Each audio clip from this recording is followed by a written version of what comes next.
ಶಾಲೆಗೆ ಕೀರ್ತಿಯನ್ನು ತಂದಿದ್ದಾರೆ. ಅಷ್ಟೇ ಅಲ್ಲದೆ ಕನ್ನಡ ವಿಷಯದಲ್ಲಿ 125ಕ್ಕೆ 125 ಅಂಕ ಪಡೆದು ಪ್ರಥಮ ಸ್ಥಾನ, ಗಣಿತ ವಿಷಯದಲ್ಲಿ 100ಕ್ಕೆ 86 ಅಂಕ ಪಡೆದು ಪ್ರಥಮ ಸ್ಥಾನ, ವಿಜ್ಞಾನ ವಿಷಯದಲ್ಲಿ 100ಕ್ಕೆ 89 ಅಂಕ ಪಡೆದು ದ್ವಿತೀಯ ಸ್ಥಾನವನ್ನ ಪಡೆದಿದ್ದಾರೆ. ದ್ವಿತೀಯ ಸ್ಥಾನ ಪಡೆದ ವಿದ್ಯಾರ್ಥಿನಿ ಕುಮಾರಿ ಪ್ರಿಯಾ ಪ್ರಶಾಂತ್ ಹಿರೇಮಠ್ ಹಾಗೂ ತೃತೀಯ ಸ್ಥಾನ ಪಡೆದ ವಿದ್ಯಾರ್ಥಿನಿ ಕುಮಾರಿ ಸುಮಾ ಸಿದ್ಲಿಂಗಯ್ಯ ಹಿರೇಮಠ್ ಇವರು ಕೂಡ ವೇದಿಕೆ ಮೇಲೆ ಬಂದು ಸನ್ಮಾನವನ್ನ ಸ್ವೀಕರಿಸಬೇಕು. ದ್ವಿತೀಯ ಸ್ಥಾನ ಪಡೆದ ವಿದ್ಯಾರ್ಥಿನಿ ಕುಮಾರಿ ಪ್ರಿಯಾ ಹಿರೇಮಠ್ ಇವರು 625ಕ್ಕೆ 560 ಅಂಕಗಳನ್ನು ಗಳಿಸಿ ಪ್ರತಿಶತ 89.60 ಫಲಿತಾಂಶವನ್ನ ಮಾಡಿದ್ದಾರೆ. ತೃತೀಯ ಸ್ಥಾನ ಪಡೆದ ವಿದ್ಯಾರ್ಥಿನಿ ಕುಮಾರಿ ಸುಮಾ ಹಿರೇಮಠ್ ಇವರು 625ಕ್ಕೆ 557 ಅಂಕಗಳನ್ನು ಪಡೆದು ಪ್ರತಿಶತ 88.16 ಫಲಿತಾಂಶವನ್ನ ಮಾಡಿದ್ದಾರೆ ಮತ್ತು ಇಂಗ್ಲಿಷ್ ವಿಷಯದಲ್ಲಿ 100ಕ್ಕೆ 96 ಅಂಕಗಳನ್ನು ಪಡೆದು ಪ್ರಥಮ ಸ್ಥಾನವನ್ನ ಪಡೆದಿದ್ದಾಳೆ.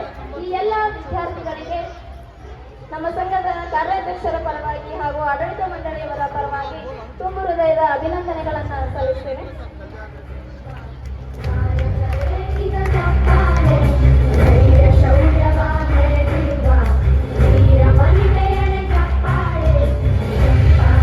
ಇವರ ಮುಂದಿನ ಭವಿಷ್ಯ ಉಜ್ವಲವಾಗಲಿ ಎಂದು ಹಾರೈಸುತ್ತಾ ಸನ್ಮಾನ ಇನ್ನು 4-5-6 ಡಿಸೆಂಬರ್ 2025ರಂದು ಬೆಂಗಳೂರಿನ ಕಂಠೀರವ ಕ್ರೀಡಾಂಗಣದಲ್ಲಿ ನಡೆದ ವೈಯಕ್ತಿಕ ಕ್ರೀಡಾಕೂಟದಲ್ಲಿ ಕುಮಾರ್ ಆದರ್ಶ್ ಮುಂಡೇವಾಡಿ ಸರಪಳಿ ಗುಂಡು ಎಸೆತ ಸ್ಪರ್ಧೆಯಲ್ಲಿ ಮತ್ತು ಕುಮಾರ್ ಮೊಹಮ್ಮದ್ ತೋಸಿಫ್ ಹೊರಗಿನ ಮನಿ ಚಕ್ರ ಎಸೆತ ಸ್ಪರ್ಧೆಯಲ್ಲಿ ಭಾಗವಹಿಸಿ ಶಾಲೆಗೆ ಕೀರ್ತಿಯನ್ನು ತಂದಿದ್ದಾರೆ.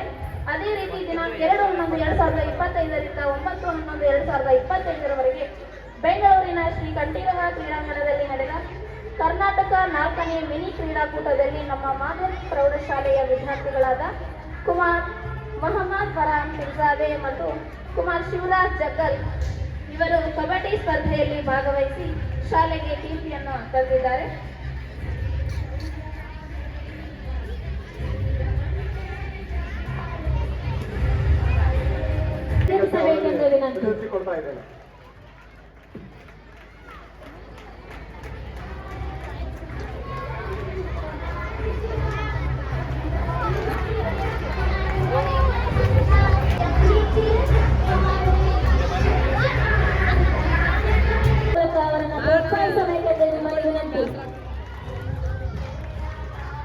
ಅದೇ ರೀತಿ ಈ ವರ್ಷದ ಶ್ರೇಷ್ಠ ಕ್ರೀಡಾಪಟು ಆದಂತಹ ಕುಮಾರಿ ತೇಜಸ್ವಿನಿ ಪರಸಪ್ಪ ಚಟ್ನಿಹಾಳ್